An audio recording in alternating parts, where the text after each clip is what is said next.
Hello, we're Sunderland Youth Parliament based in Sunderland in the United Kingdom. We're a youth group who are set up and are democratically elected by all of the young people in the city to represent their views on a range of issues on a local, regional and national scale. We've came together today to talk about the issues affecting Earth Day, particularly the green economy, and we've prepared some questions that we want to discuss among us, and we will get on with those now. The first question I'm going to talk about is, what are other countries doing about reducing carbon footprints, and are there any policies that we can follow which are already established in other areas or countries around the world? I think France is one of the highest in the European countries. I think so. In the recycling things and how they recycle their stuff, and apparently they got really big recycling companies where they use to recycle, and in the European countries it's one of the highest. So I think we could develop a recycling company, a big one in England or somewhere local, to get our stuff sorted out. And the stuff that I've looked into, and I'm quite happy about how the European Union is tackling it, because they individually set each individual country a target for how much energy consumption that they use is going to come from renewable sources. And their aim is that by 2020, throughout Europe, 20% of our use of energy will come from renewable sources, and specifically in the UK that'll be 15%. And so I think that a lot of it is based around positivity and really getting a sort of community spirit to promoting the environment, and through use of campaigns making it more aware. But I think it is important that because we don't know the situations in different countries, and we don't know how well developed their industries are, or the laws and regulations in their countries, it's really important that the European Union has helped to divide up each different share so that everybody contributes their equal amount to changing and promoting environmental standards. But are there any other countries that have taken policies that are already in place to reduce carbon emission? Do you know any other countries? So that we can follow the policies. Something that was, that I think I talked about last year when we did this debate, when I was in Iceland last year. The great majority of their water supplies, the heating for their water, the electricity they use come from hydroelectricity. So they are using purely renewable resources from the ground, and despite being quite a small country, at around about 300,000 people in their population, the plants that they use are really advanced, really developed. They have some of the highest and most advanced technologies available. And not only do they extract the water from the ground to help produce this hydroelectricity, once they're finished they actually put it back into the ground, so they're wasting absolutely nothing throughout the process. And they're doing it as an island, and something that as the United Kingdom isn't doing as an island, I don't think at the moment, is utilising our ability to take advantage of tidal and wave power, because despite being an island and despite being surrounded entirely by water, there's only recently been a plan from a Scottish company and a Scottish government and local councils to take advantage of wave power, which is something that we should really start doing as a country, as the United Kingdom. But Iceland are really on top and are really developing themselves to make sure that their use of energy is sustainable through hydroelectricity, which is something that maybe the United Kingdom could model on. Yeah, but I think Iceland got a really small population comparing to UK, and it's easy to get opinions sorted out in Iceland, but not here, because there's first of all, there's lots of cultures, lots of people, and people might not agree with this, and you have to take a wise decision for this to happen. It should be fair for everyone. See, personally, although I agree that we have got lots of different cultures and we have got a bigger population, that's going to make it more difficult to manage, I couldn't understand why different cultures would be, although that people have their different understandings and they have their different beliefs and stuff like that, I don't understand why any particular culture would refuse to contribute to the increasing sustainability of our world. I don't see any disadvantages to make it possible. I suppose although you're going to get some economic problems arising, because of the initial start costs will be rather expensive, you've got to consider how effective it will be in the long run. And when you see the developments that we're making as a country, as we're building up to things like the 2012 Olympics, and you start to question how effectively we're putting money into certain aspects of development, and whether or not we should be focusing more on our sustainability than trying to impress people who are coming over for the 2012 Olympics. But you can't actually compare 2012 Olympics with this, because it's something that happens, then goes. It's not something that sustains. Like, but I think. What was I saying? Sorry, I just forgot. Doesn't matter. We're doing quite well now, weren't we? I just forgot what I was going to say. Well, I'll talk about another policy. There was this policy that I heard about in Mexico, where each car is like under a color band, a color group, which means that each separate color, so if, for example, if on a Tuesday a blue color or a Wednesday on a green color car, they are not supposed to be on road. So the owners of that car should use public transport or shouldn't take their vehicles onto the road, which means that at least by a smaller percentage the carbon emission is lowered. Yeah, and I think that's not a big step to take. It's kind of possible for the UK to follow as well. Is that a piece of legislation, as in it's law, it's legal? Yeah, it wasn't recently that I heard, it was quite a while ago, but I did hear that it's taking place in Mexico. It's a really good idea, but again, I don't know, still people won't agree with this. You start to question how effectively you can enforce something which says, despite you owning a car and despite you have jobs to go to and lives to live, you're not driving it. Yeah, if you think about it, like as a UK, we have much more busier lifestyle than Mexico. So people would expect to use their cars whenever they want, because they bought it. Like, they wouldn't want anyone else to say when you're not allowed to take your cars to road. And I guess that would be another drawback for that policy. Mm. Yeah, I think that's true. I was reading earlier on the internet about a particular region of Spain which is aiming to have 100% of their energy being completely based on renewable sources, and they are getting quite close to that target because Spain is one of the biggest producers of wind power in the world, and I think that there isn't a lot of motivation for people in this country to start paying a lot of attention to the environment, and maybe something that's, although we have had some sort of publicising in television campaigns, maybe showing the negative results which will come out of problems associated with the environment, and really motivating to make people to make positive change might help us, as well as more development and more investment in renewable sources, because if countries around the world can do it in more recent times, and just like us, countries around the world have been part of the global recession and have been as affected as us by the monetary problems through the world, then how can they manage to fund using renewable sources? Yeah, that isn't a key part of our priorities.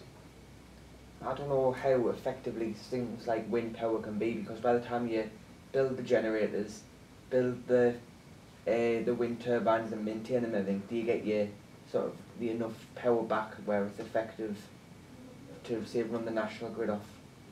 Well, like, I know you said do it for one small town in Spain, but could it be effective for the whole of England or the whole of the UK to run on?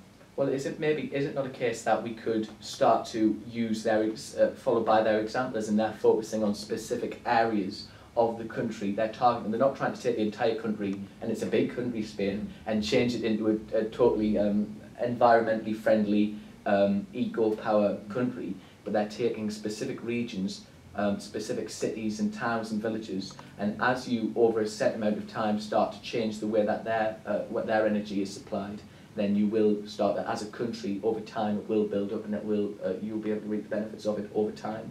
I mean, it's totally impractical to try and change a country as one overall, and again, to try and make people take a positive step for themselves and for the environment can be difficult if you're focusing on everybody. But if you're focusing on specific areas and then building up over time, then it will accumulate to a more environmentally friendly country. I was thinking about what is the most effective renewable energy that was one of the questions. So. Here, one of our questions is, what is the most effective renewable energy source? And we're seeing other countries, for example, Spain, do it by wind. We're seeing countries like Iceland do it by hydroelectricity. There are countries in Europe who are putting a particular focus on solar energy. I know that the Netherlands is a massive country for their wind power, and particularly because they're quite a low-lying region, they do have a lot of, they can take advantage of that. But I think that all of them have their benefits and disadvantages. What's the most economical? Or effective. Yeah, the ones that easier to be practical about it. I think probably for England, with us being an island, I think it's definitely take advantage of the water. North Sea waves and use either tidal or some sort of hydroelectrical. Take advantage of the natural resources that we have around. We can take and use the investment that the environment has in us and reinvest into the environment in use of wave power and wind power and stuff like that. Has there any talk being done about tidal waves or things like that? Because I always hear about wind and turbines and stuff like that, but not about water linked with hydroelectricity or... Well, there's a recent project that's went on in Scotland from 2008, and it cost around about £4 million, and that's the only real proper scale wave-style energy source that we've set up in the United Kingdom. But that's possibly been quite a success at the moment, and the development of it is continuing to go on. And why can't we replicate what's going on there? And as Jack says, take advantage of what's going on all around us, the environment that we're in. But the biggest problem is I don't think it's so much a case of talking about the most effective source of renewable energy, but looking at the disadvantages that you've got of oil, particularly linking in with the green economy, because if you look at figures that have been published in like sort of American information, like apparently in 2008 or to 2009, 50% of the trade deficit that goes on in the United States is because of oil. They're spending something like $300 billion a year on importing oil, and that we know, if that's having such a disadvantage on their economy, being one of the world's biggest and most influential countries, that economic impact is going to have a knock-on effect on the trade that we have with different countries.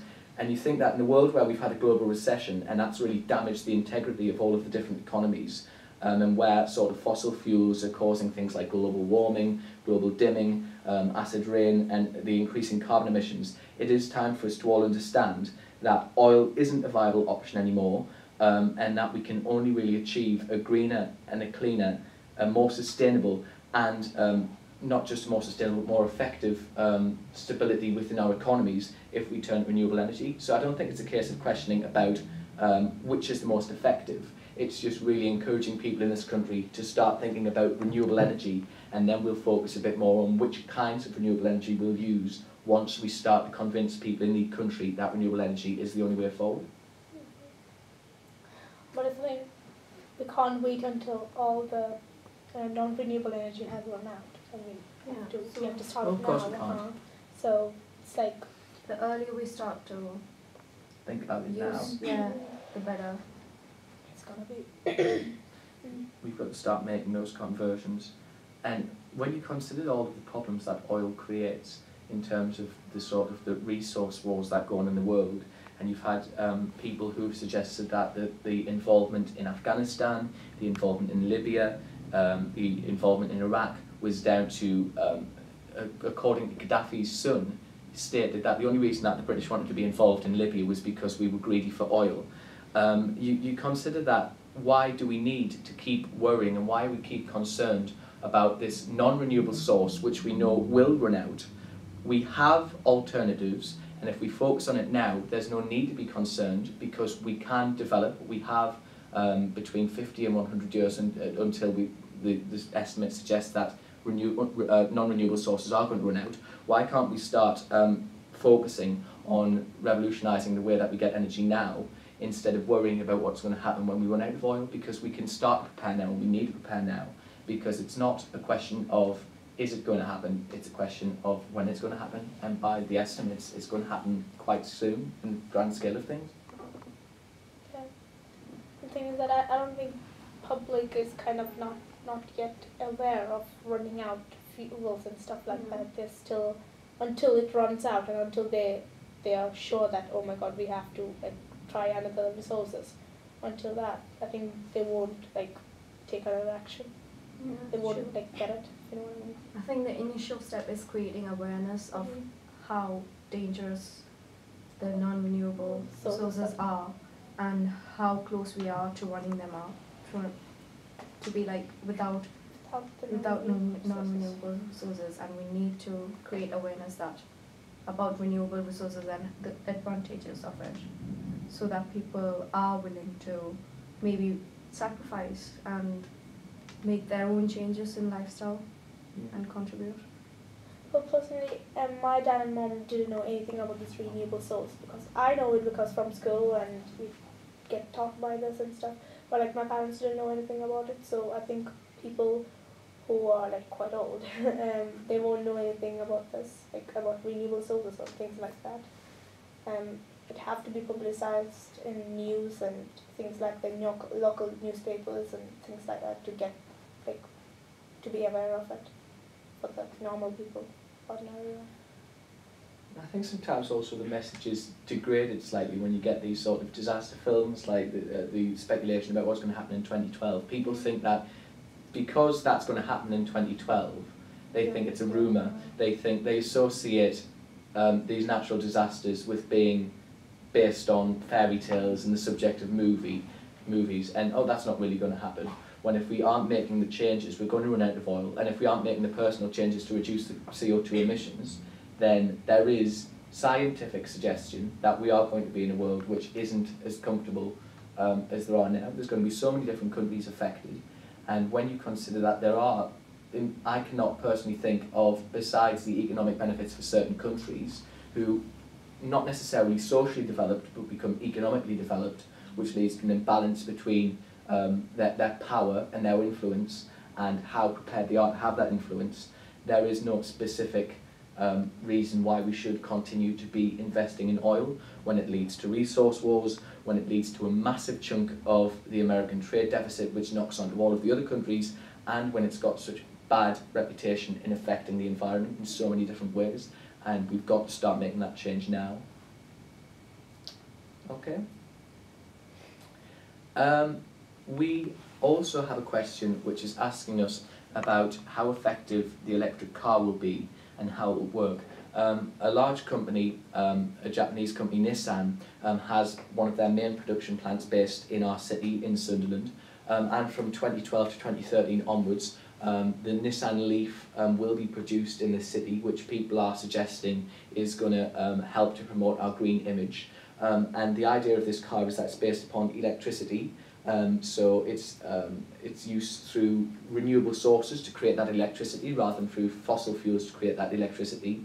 And rather than burning those fossil fuels in car exhausts, in engines, and to produce fuel, we will help to reduce our CO2 emissions. So is it going to be effective? And how will it work? Is it a viable solution to base our transportation around using electricity? I don't think it is, because the way they intend to produce the batteries and everything like that, it's less economical and less environmentally friendly to put all the acids and everything that they need for the batteries rather than run a normal petrol or diesel car in the short term. But I think over time, that as they develop more economical and environmentally friendly ways of developing the batteries and the cars and things like that, that will get better and better. So I think it's a good starting block for the moment. And to be honest, if the electrical cars are going to be out by when did you say? 2012. They'll be produced within Sunderland from 2012 to 2013. Have they mentioned about, is there going to be like many electric recharge stations, like petrol stations, to recharge the cars, or is it just we don't know much about it? So how is it gonna, like, how are people gonna be convinced to buy the electric cars? That's a question that can be raised. And how long does the car have to be charged before they take it? Because I don't think many people will want to buy if it needs regularly charging, like 8 hours charging a day. Yeah. So we did discuss this in our debate last year, and it is a case of you've got to do it on a smaller scale, because although Nissan have brought out this new electricity ran car, you've got a point about the charging stations, and particularly in countries like this, and more particularly so in massive countries like America.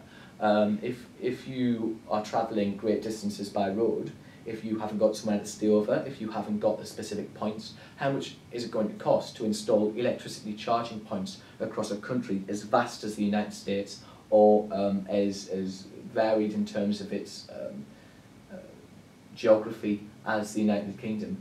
Is it going to be economically viable when you consider all of the money that needs to be pumped into it to start it up?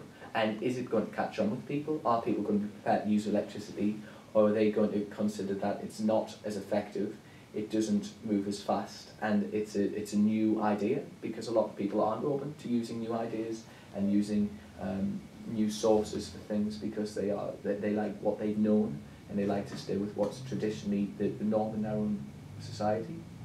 But if it's like kind of that's the only thing, that's the only car that you can buy, that'd be fine. Like people have to buy it, or else you don't have a car. But for like people who like, if it's not like the only source, then obviously I think people would go for the petrol ones rather than the battery. It's not like really. It's not really kind of. I don't think people think, oh my god, yeah, that's an electric car. I'll save lots of money, stuff like that. I don't think that's going to happen. And the government is making, the British government is making some subsidies towards people who want to use electric cars.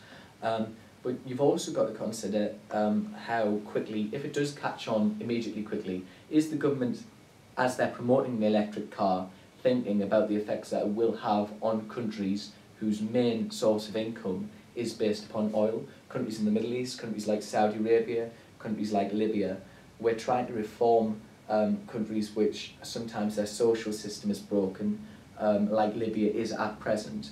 But if we're stripping from them their main source of income, how can we expect to rebuild and support these countries?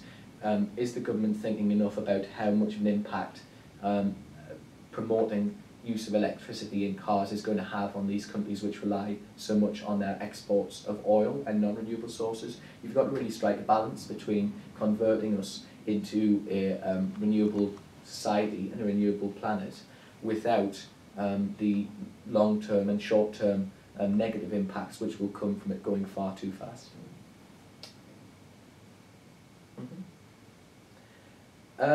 Another question that we've got is, what can businesses do about waste, and how can schools support promoting environmental issues and making sure that, because we are a new generation, because we're young people, because we are the future of the country and the future of our world, we should be taking a proactive interest in helping us to become a more sustainable planet, because it is us and our children who will be affected by problems associated with what we're doing in the present.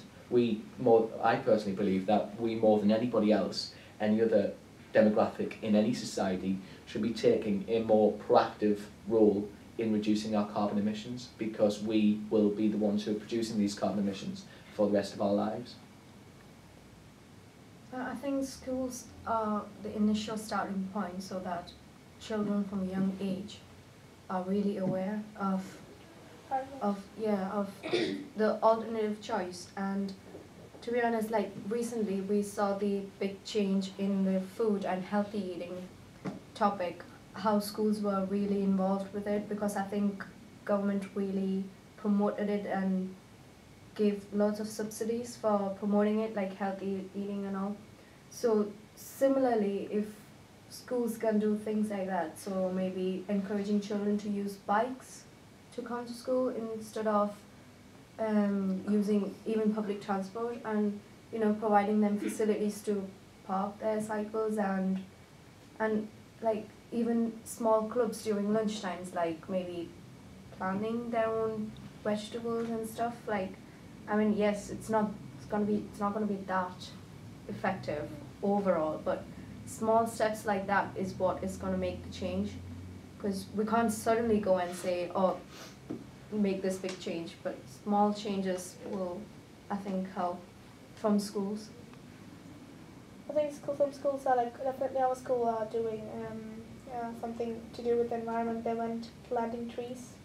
I think so, yeah, they did. Somewhere in a forest, they went to plant some trees. And yeah, I think schools are taking some actions over environment, but not many. I mean, particularly in our area, with sort of programmes that the government has set up in our country about regenerating schools and building new schools and making them more suitable for education by making more modern facilities. There are lots of schools which have taken the opportunity to turn it to the advantage, not just economically, but also environmentally. For example, there are a number of schools in our city who collect rainwater, which comes onto the roof. They use this when they're passing it through the toilets for their cleaning. There are schools throughout the city who have used solar panels as a way of regenerating how we power our schools. And particularly my school, our school is based entirely upon using windows, and we have so much natural light coming through our schools that we virtually don't need to use the already low power bulbs that we have. We've got sensors in our building which will automatically turn off the light if it determines that there's enough brightness in the room, if there isn't a need for a light, as well as systems and computers and machinery which will automatically go on standby, which will turn itself off in the case that it hasn't been used for a certain amount of time. I think that schools are making a proactive approach. We've recently built an orchard in our schools, so we're growing our own vegetables, and that's useful as somebody that is part of a catering class and as a group. We, rather than going out and using resources and using vegetables and plants which have been sourced from afar and have had the problems of being travelling, it gives us benefits in the sense that they're fresher, they're new, they're nicer to use, but also environmentally in the sense that it doesn't cost as much to produce if it's locally produced. There aren't as many carbon emissions being put out because it hasn't came from such a distance. I think that schools are doing a lot, and as long as they're focusing on promoting the ideas, like I did an assembly last year for Earth Day, a row of assemblies in my school to promote what Earth Day was doing and how it will benefit them in the future if young people take a proactive approach. There are lots of different ways people can get involved, and it will help us both environmentally and economically in the long run. When our school was rebuilt over the summer, and we built a biomass generator, so we produce a lot of our own electricity, lots of solar panels. We have a living roof, which is basically, it's got loads of grass and flowers and trees and stuff on. It's it's a balcony over the school, and it produces lots of oxygen to try and counteract the cars and the car parking and things like that the teachers and the students use to try and get into school. We build lots of new bike sheds and things like that, so lots of students have the opportunity to cycle into school, things like that. I mean, our overhead costs in our school has been dramatically reduced by the amount of money that we have put into making sure renewable sources are present within our school. So it does have its economic benefits, which does fit in with the green economy that is trying to be promoted and making people more economically aware of the advantages of being environmentally aware. I think most schools have to be now rebuilt to get all this things in, like automatically shutting things down and stuff like that. Our school is like really old, it's like 100 years or something, and we only just build a new building now with all this and Which has similar facilities. Yeah, so but I think older schools now need rebuilding to get all these facilities in. So what can we do with the old schools, like non-rebuilt schools? Perhaps something that we could help is to try and pressure on the government to help introduce more regulation, but also provide money, provide facilities, and provide support for older schools to be able to introduce and integrate renewable energy sources into their schools. Because a problem that some of the youth groups, including us, have focused on in the past is that there's a lot of money that's put into totally rebuilding and regenerating schools, but sometimes not enough to focus on small issues within particular schools which they feel they need support and help with. And that's one of our campaigns that's going on in a project that we're doing throughout the North East that I'm involved in. So maybe we do need more legislation. We need to help people to introduce it rather than the government telling people that we've got an aim. Support people through it rather than giving them information and then leaving them to do it all by themselves. So, and the other part of the question that we've been discussing is about what businesses can do to control waste and the amount of carbon emissions that they put into the atmosphere. And we do know we're quite good in this country in the sense that we do have legislation which state about the amount of carbon, the amount of bad gases that can go up into the atmosphere from production plants.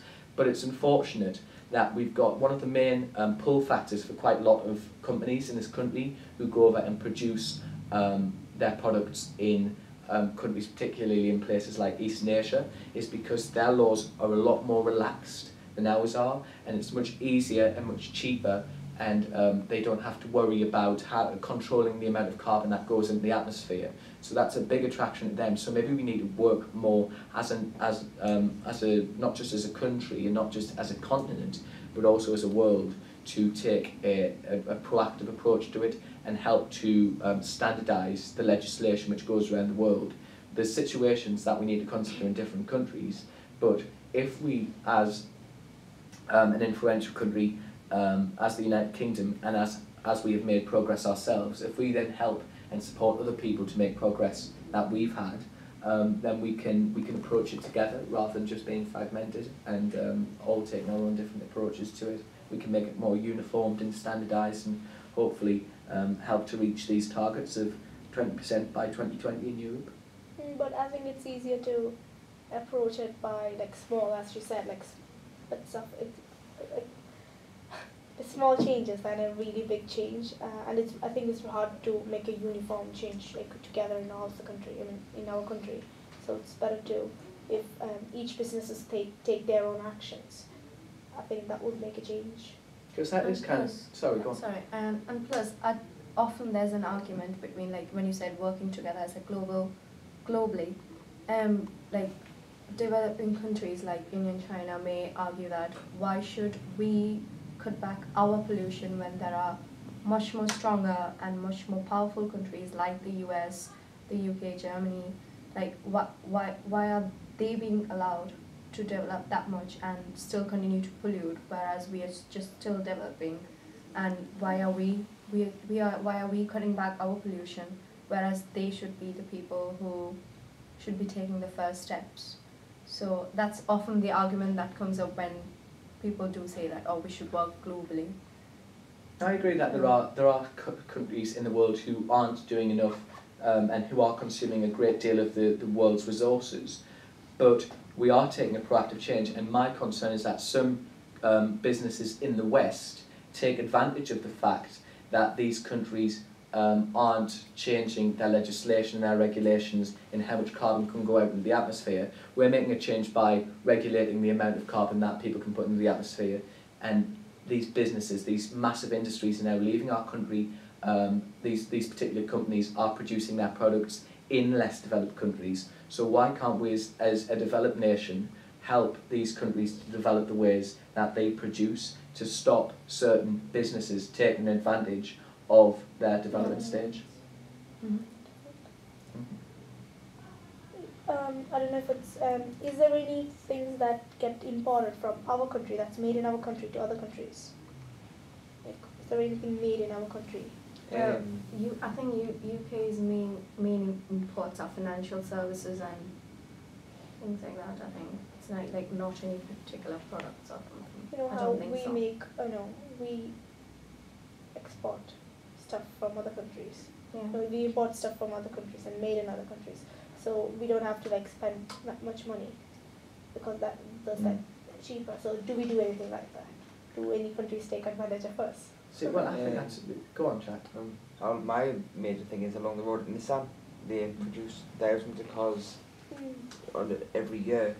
I think that's their main export as a country is, or as well even as a city, is Nissan. Because obviously, look, it is a big deal for us. It was a big deal at the time for Sunderland when Nissan came, and it still is now. Thousands of people from across the northeast obviously employed by Nissan. So I think if we can continue to export Nissan exploit Nissan as a a business and continue to get them working with the people of Sunderland, I think it's a great way forward for us as a city. There was a particular company that a member of my family used to work for who produced parts for cars based in Japan, and their way of doing it was quite ineffective and very it wasn't very friendly for the environment at all, in the sense that because of the tax issues related to it, and because they didn't have to pay tax in this situation, would send parts for cars from their plant in the UK to Japan to be sent back to the UK, simply because it allows them to take advantage of and exploit tax loopholes. It allows them to earn more as a business. So maybe the governments need to be focusing more on looking at what loopholes are available, what people are exploiting, because there's nothing less friendly for the environment than putting pieces of a car on a plane on a long haul journey to Japan to then come back when it can be sent down the road. What is the point in it, apart from greed in terms of money?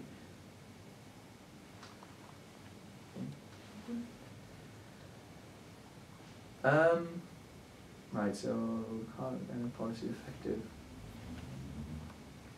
Another question that we've been looking at is about how much, as you were just mentioning, Jack, about how much prospect there is for employment within renewable sources, and how many opportunities and availability of work and jobs would come about from having better sources of energy available to us. I think there will be loads, because for the wind ones, you have to make the turbines, you have to like maintain it, so you need engineers and mechanical engineers to do that. And same with any other renewable sources that we're going to make, hydroelectricity, tidal, you need maintenance. So I think there will be lots of employment for that if it's practical, if it's come in action. Yeah, and like people who already work, like you said, work on employment that are based on like non-renewable sources, they should be trained to work on such areas, like working in wind turbines and stuff.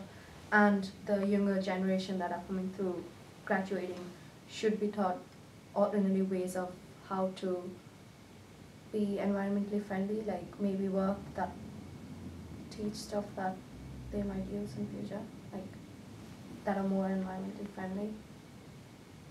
There was figures that I was reading earlier on were talking about in the last few years there's been around about 8.5 million jobs in the United States which have came about through renewable sources of energy. So as you mentioned, creating the facilities and the equipment that you need to do renewable energy. And estimates suggest that within a few decades that number can increase dramatically to around about in the United States, to around about 40 million in the United States. And if that is possible, in a world where we just came out of a global recession, some people, the majority of countries, are still having huge economic problems and cuts are fast and deep in services, why can't we create the best of both worlds in the sense that we use environmentally friendly sources, but that also produces jobs, it allows people to earn a steady income, and it helps to make our economy more green. But as you're talking about businesses and education and making people understand the need for renewable sources, there's particular companies across the world, Apple being one of them, who in their production of computers, the great majority of their devices use arsenic-free glass. They are quite committed. They have plans set in place, policies on which how they focus on the resources that they use, the different materials that they use to make sure that they're sourced properly, that people get a fair wage for sourcing them.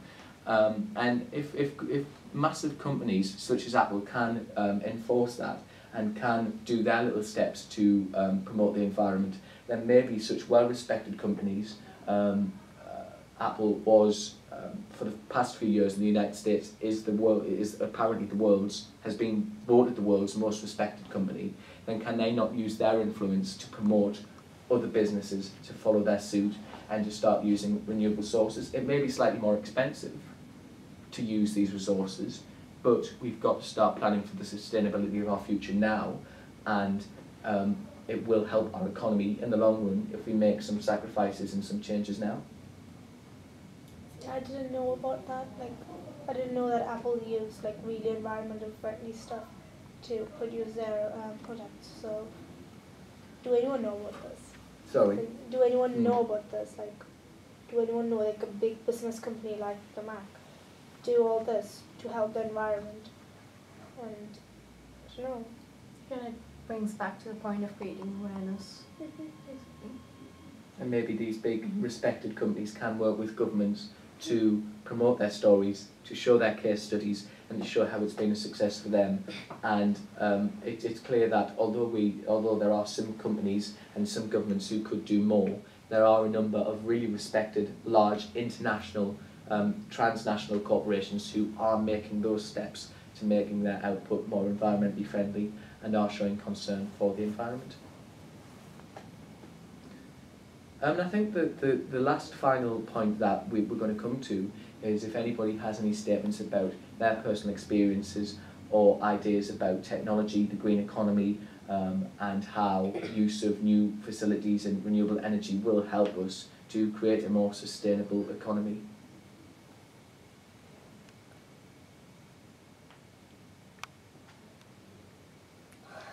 I don't have any ideas. No.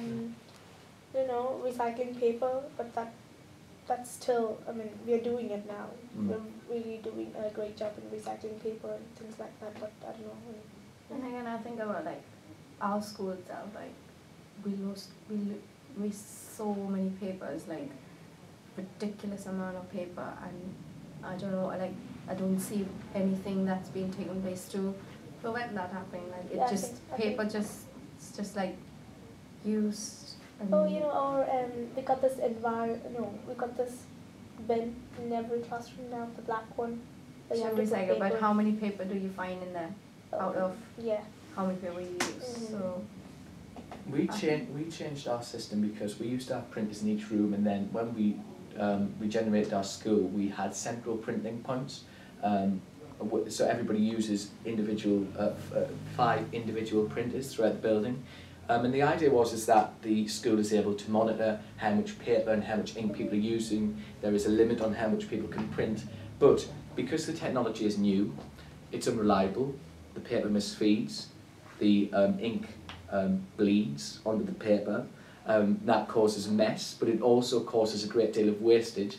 I am certain that I waste much more paper using this new technology, which hasn't really been well thought out and hasn't been well developed and implemented yet, than I ever did when we used the established technologies and when people just used their common sense on how much they printed. So we need to make sure that the ways that we do things and the way that we promote the environment, the equipment that we use is tried, is tested, is well developed and is reliable. So ways that we assume we're going to help the environment doesn't backfire on us, and it doesn't make us waste more than we were in the first place when we were using what is technically a less environmentally friendly technique. Yeah, in the case of printer, I think in our resources room, like where the computers are, now the technicians have put it as if like the paper is printed on both sides, so we don't have to change it. It will definitely print on the both sides, so you're not wasting that much of paper. There's 12 sheets, it will be printed in 6 papers, like both sides. So I think they did it they did it to save the papers. Save the trees. Save the trees. But that's entirely what Earth Day is about. We've had a bit of a discussion about people doing big changes as a country, as a nation, as a world, as a company, as a government. And then we've talked about small changes and small steps like personal common sense, how much paper do we use. And Earth Day is all about, and the counter is absolutely massive now in terms of the millions of small acts of green that people have done, and those small acts of green will build up over time, they will accumulate, and we can use lots of different techniques, but starting small and building up is the only true way that we're going to get people to focus on a more sustainable future and a more environmentally friendly planet.